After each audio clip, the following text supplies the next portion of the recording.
Greetings and salutations, Greek students.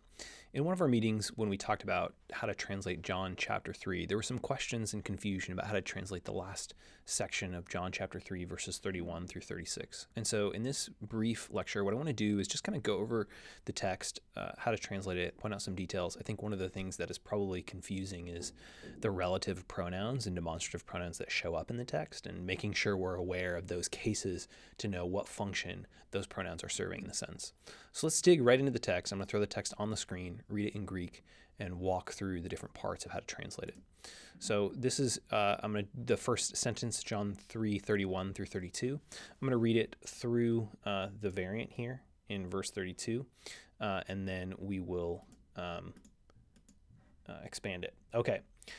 Ha anothen erkomenos epano ponto estin.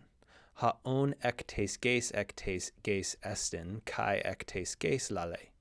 Ha ektu uranu erkomenos epano ponton estin. Ha erakokin kai e kusin tuta martyre kai tain martyriano tu udes lambane. So in terms of translation, kind of walking through this, we have ha anothen. And again, I've argued that anothen does not mean again, but from above. And this makes sense, particularly with erkomenos, the one coming, erkomenos, the participle form from erkomai, I come, I go, the one coming.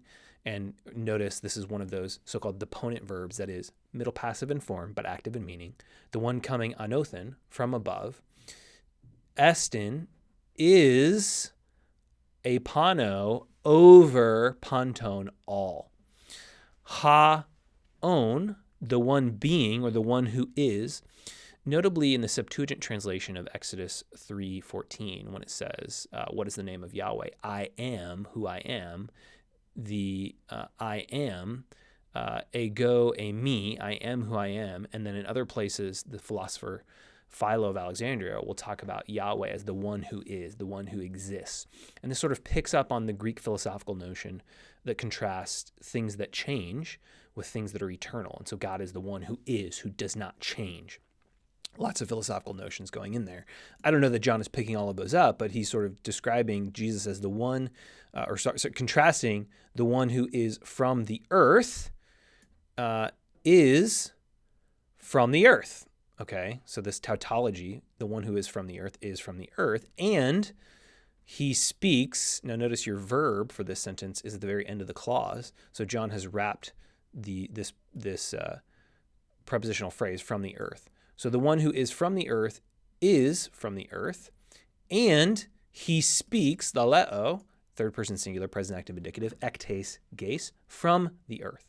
Now, ha ek tu uranu erkomenos. Now, notably, the definite article ha goes with the participle erkomenos, and so you have the participle and the definite article like between them. You have this prepositional phrase ek tu uranu, the one coming from heaven. So you have this gap there, and that's totally normal. You should expect to see that kind of thing in these Greek texts. So the one coming from heaven, and so just as you have the one coming anothen, from above, being is over all, here you have is epano, ponton, is over all. And so it's identifying the one who is from above, being over all, with the one being from heaven, coming from heaven, is over all. Now, these brackets, when you see these, make it this reference to, this is a textual variant. We've talked about that. We'll talk more about it. We're going to leave that aside for now. Go on to verse 32. Now here we have this relative pronoun, who, what, which.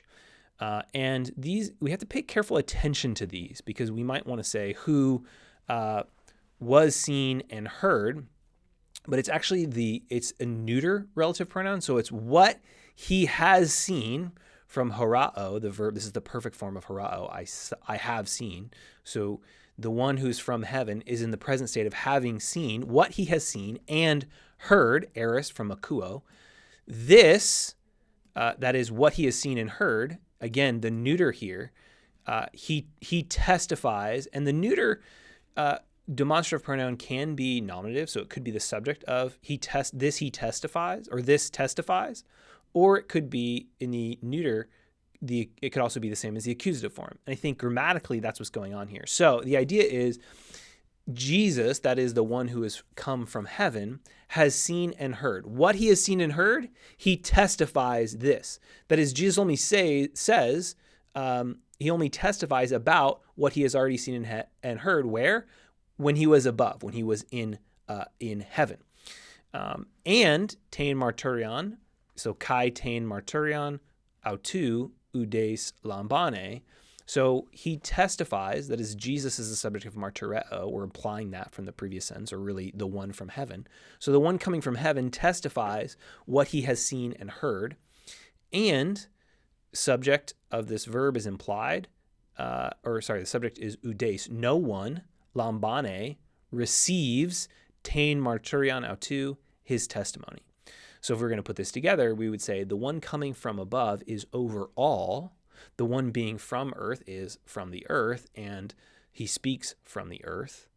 The one coming from heaven is over all.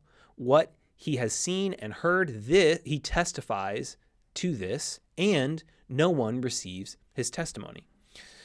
So keep going here, verse 33.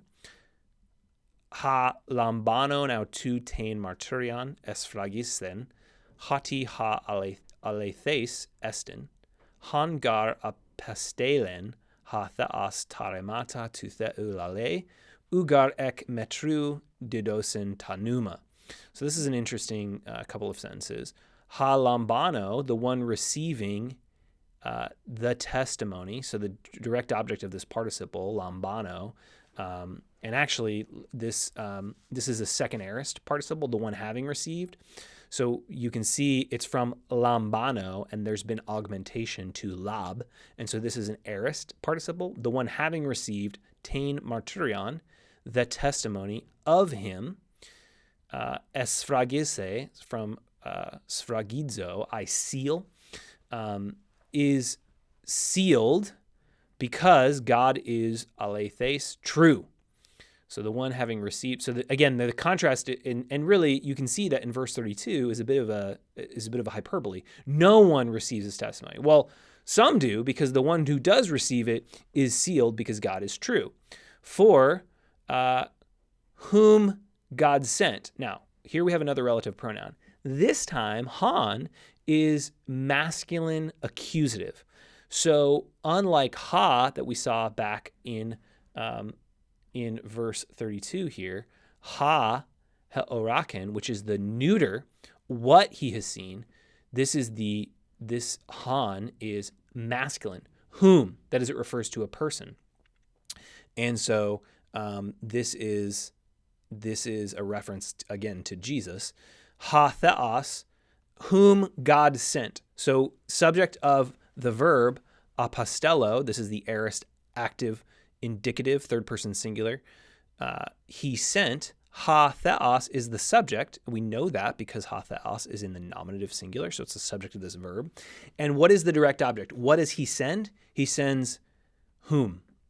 That is, he sends this relative pronoun, which is a reference to Jesus.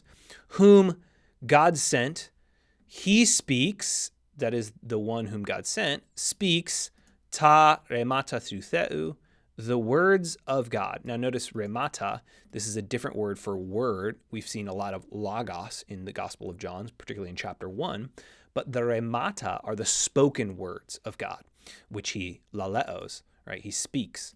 Now this interesting phrase, ugar ek metru didosen tanuma. Now, a couple of things going on with this phrase. Tanuma is neuter, the Spirit. And with these neuter nouns, the nominative and the accusative are the same form.